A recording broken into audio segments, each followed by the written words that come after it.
Maliya Hatina Chorwad police મથક હેઠળના ગઢુમાં SRP જવાન ઉપર હુમલો કરી તેના પત્ની સામે સોનાના ચેનની લૂંટ ચલાવી રિક્ષા ચાલક સહિતના નાસી જનાર 7 શખ્સોમાંથી વધુ 2 શખ્સોની ધરપકડ કરી સરઘસ કાઢી કાયદાનું ભાન કરાવ્યું હતું.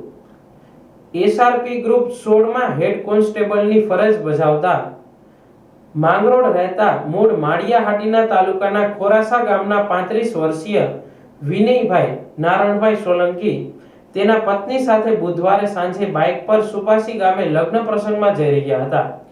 ત્યારે ચોરવાડ પાસેના ગઢુમાં રેલવે ફાટક પાસે GJ07 TV 7731 નંબરની રિક્ષાના ચાલક ગઢુના અશરફ ગુડદીને થોડે દૂરથી રિક્ષા ચલાવવા કહેતા આ શખ્સે ઉશ્કેરાઈ જઈને ઝપાઝપી કરી માર માર્યો હતો.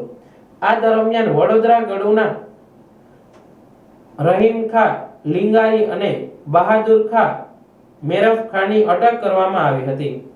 જ્યારે ભાગી છૂટેલ રહીમખા લિંગારી અને બહાદુરખા મેરફખા ગુડદીને પકડી પાડી શહેરમાં સરઘસ કાઢી કાયદાનું ભાન કરાવ્યું હતું.